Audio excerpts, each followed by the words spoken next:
You're crouched in the dirt, sometime around 15,000 BC. You haven't eaten in 2 days. There's a bush in front of you covered in dark, glossy berries, and your stomach is making a decision your brain hasn't fully agreed to yet. There's no label. No warning icon.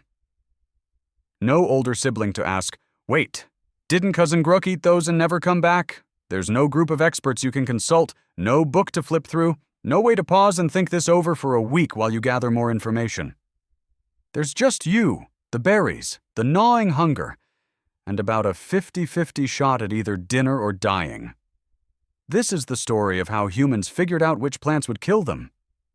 And the honestly disturbing amount of trial and error, dead relatives, and pure dumb luck it took to build the plant knowledge you take completely for granted every single time you walk past a garden or a supermarket aisle without a second thought. Here's a number that should terrify you a little bit. There are over 400,000 known plant species on Earth.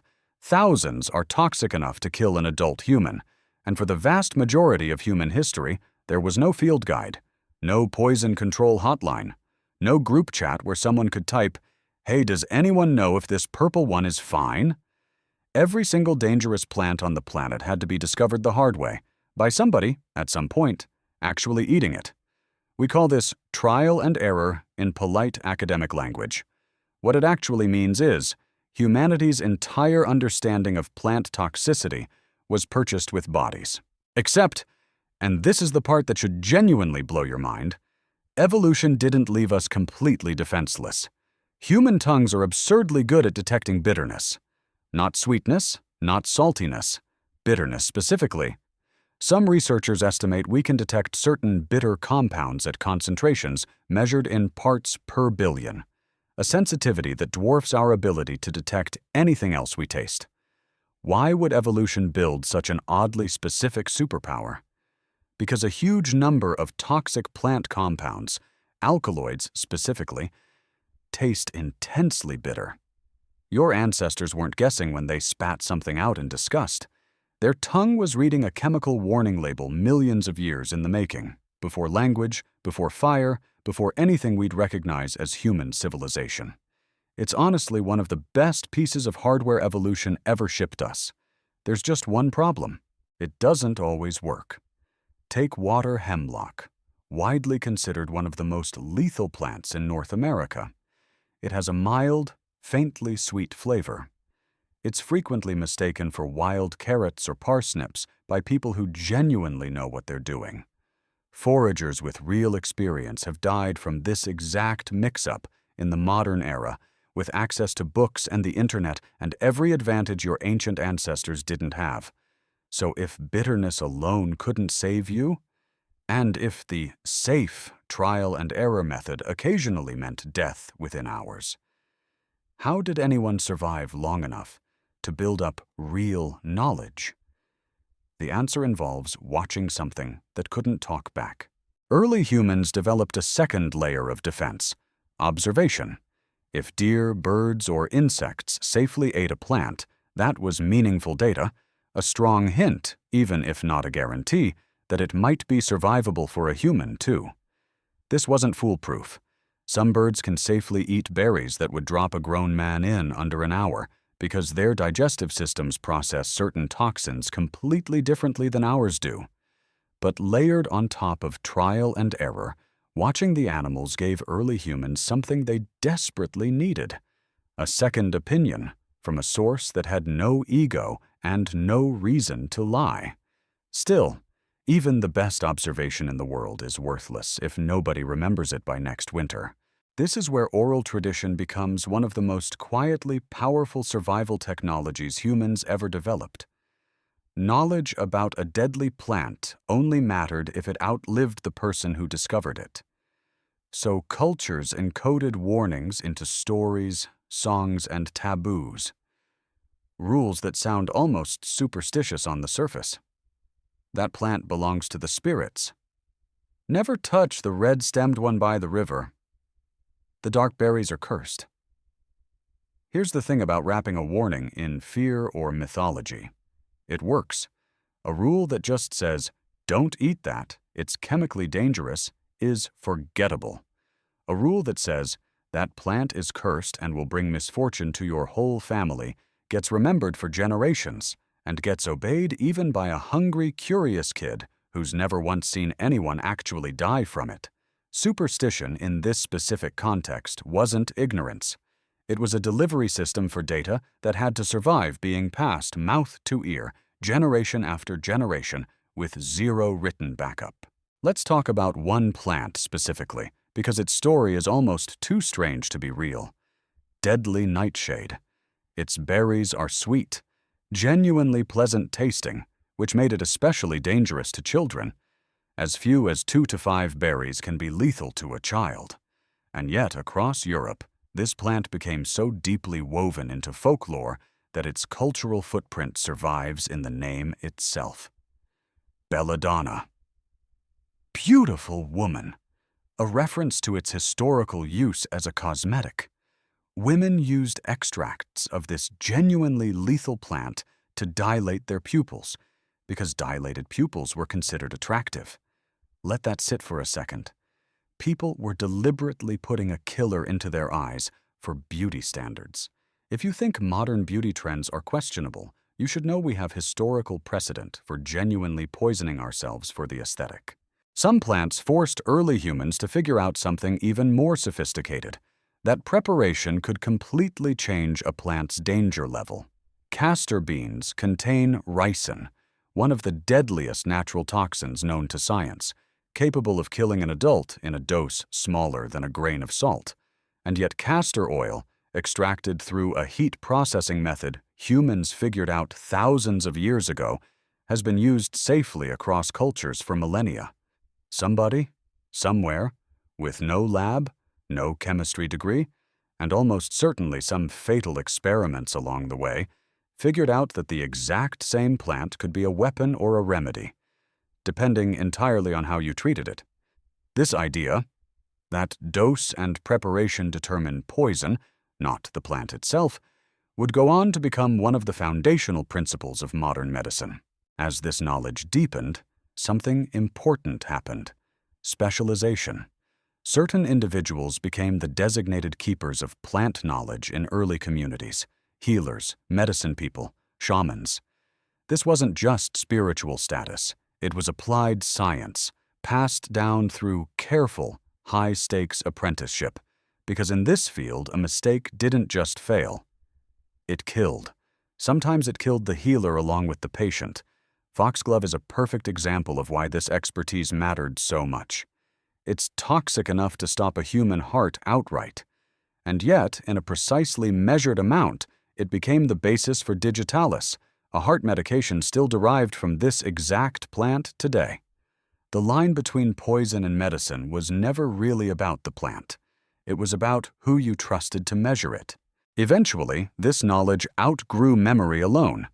The Ebers Papyrus, one of the oldest surviving medical documents in the world, dated to around 1500 BC in ancient Egypt, cataloged hundreds of plants, poisons, and remedies side by side. In ancient Greece, the physician Dioscorides compiled detailed botanical records that European medicine would rely on for well over 1,000 years afterward. Thousands of years and untold numbers of lives distilled into text. Not every poison discovery was about avoiding death. Some were about causing it, on purpose, with precision. In the Amazon rainforest, indigenous communities developed curare, a plant-based poison so effective that a single dart tipped with it could bring down prey many times the hunter's size by paralyzing the muscles needed to breathe. And here's the detail that should genuinely unsettle you. Curare is completely harmless if swallowed. It only kills if it enters the bloodstream directly, meaning someone at some point had to figure that out. Someone ate it and lived. Someone else got it in a cut and didn't. That's not trial and error anymore. That's an entire chemistry experiment, run with no instruments, across probably dozens of generations, just to build a single weapon. Plants weren't the only threat. Fungi may have been worse, because fungi lie. The deathcap mushroom looks almost identical to several edible varieties, and its real cruelty is timing. Symptoms often don't appear for 6 to 12 hours after eating it. long after the meal is finished, long after anyone would think to connect the two. By the time the danger becomes obvious, the toxin has often already caused irreversible organ damage. Imagine trying to build a warning system for a killer with a built-in decoy disguise and a delayed trigger. There's no immediate bitter taste to warn you, no obvious symptom to connect the dots, just a quiet, patient poison that waits until it's too late to matter. It's genuinely one of the hardest kinds of danger for trial and error learning to catch, which is probably part of why fatal mushroom poisonings still happen today, in a world with the entire internet available to double-check first. Then there's the opium poppy. Maybe the single best example of how a plant can be humanity's greatest medical relief, and one of its most devastating traps at the exact same time. Evidence of opium poppy cultivation stretches back over 5,000 years to ancient Sumer, where cuneiform tablets refer to it as the joy plant. For most of human history, it was one of the only reliable ways to numb serious pain, a genuine mercy in a world with no anesthesia. But the same property that made it a miracle also made it a trap. The line between effective pain relief and devastating dependency turned out to be almost impossibly thin, and humanity is, honestly, still fighting that exact same battle today, just with far more refined and far more dangerous versions of the same core chemistry. Sometimes, the most dangerous plants aren't the ones that kill you fast. They're the ones that convince you they're helping, right up until they aren't. Here's a strategy so strange it sounds made up, except it isn't. Deliberately poisoning yourself, a tiny bit at a time, specifically so a real poisoning couldn't kill you later. This practice is called Mithridatism, named after King Mithridates, the sixth of Pontus, who ruled in the 1st century BC and was, by every historical account, absolutely terrified of being assassinated by poison. A genuinely reasonable fear for a king in that era, when poisoning your political rivals was less extreme measure and more Tuesday. So Mithridates reportedly began consuming small, carefully increasing doses of multiple poisons every single day, building up what he believed was a tolerance so complete that no assassin's poison could ever touch him. Whether the historical accounts are fully accurate or partly legend, the underlying idea that repeated tiny sublethal exposure to a toxin can build genuine physiological tolerance turns out to have real scientific grounding. Some toxins genuinely do work this way. Others absolutely do not, and will just kill you slightly more slowly the 10th time instead of the first. The line between building tolerance and very slow suicide was not one ancient humans could reliably tell apart in advance. That's the theme running through this entire story, honestly. Every single strategy humans developed, trial and error, bitterness detection, watching animals, oral tradition, controlled preparation. Every one of them had a failure mode. None of them were safe. They were just less catastrophically dangerous than doing nothing at all. Mushrooms deserve one more mention, because the story of psychoactive fungi is genuinely one of the most fragile pieces of knowledge humans ever had to protect. Certain mushroom species are edible and even prized. Nearly identical-looking relatives, sometimes growing in the exact same patch of forest, are lethal. Unlike plants, fungi don't reliably follow the bitter equals dangerous rule at all. Some of the deadliest mushrooms on Earth taste, by multiple documented accounts from survivors, completely pleasant. Mild, even good. This meant mushroom knowledge couldn't rely on instinct or taste the way plant knowledge partially could. It had to be memorized with total precision.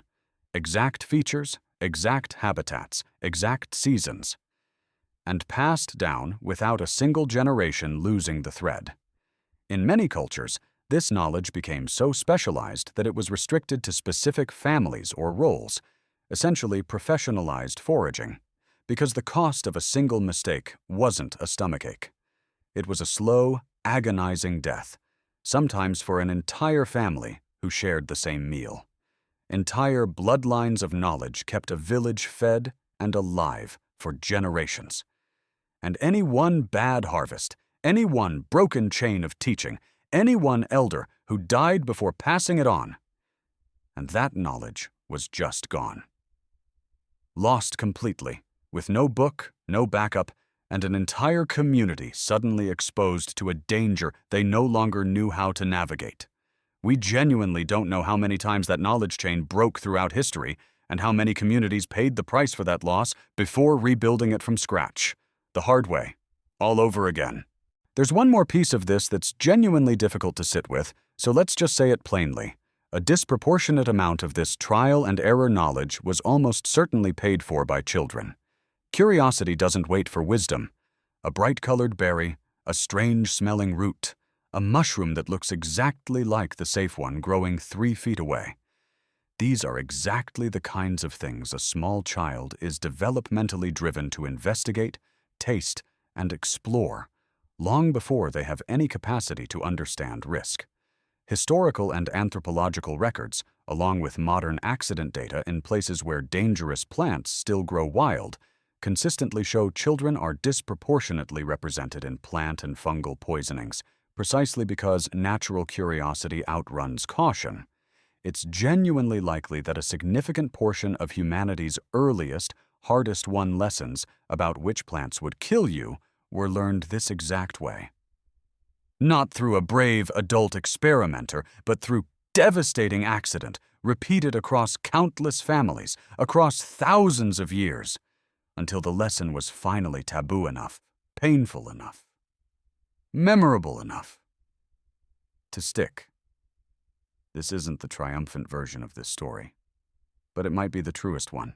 If you can be poisoned, the obvious next question is, can it be reversed? Ancient people asked this too, and the answer they landed on, again and again, across cultures with zero contact with each other, was remarkably similar. Make the person vomit, and do it fast. Emetics, substances specifically used to induce vomiting, appear independently in ancient Egyptian, Greek, Chinese, and Ayurvedic medical traditions. This wasn't coincidence, it was convergent problem-solving. If a toxin hadn't fully absorbed yet, getting it back out was often the only intervention available. No antidote, no hospital, no charcoal drip. Just speed and a desperate hope that you'd caught it in time. Some cultures went further, developing what were essentially early antidote formulas. Mixtures of specific plants believed to counteract specific poisons. Many of these were, honestly, closer to superstition than science. But some had real pharmacological logic behind them, using compounds that genuinely bind toxins or induce the exact physical response needed to survive. This entire branch of knowledge, recognize the poisoning, act immediately, use a specific known countermeasure, is the direct, unbroken ancestor of modern toxicology and poison control. Next time you see a poison control sticker on a bottle under your sink, you're looking at the great-great-great-grandchild of a desperate ritual performed around a fire by someone with absolutely no formal training, trying to save a life with nothing but memorized folk knowledge and speed. It didn't always work, but sometimes it was the difference between a tragedy and a story someone lived to tell.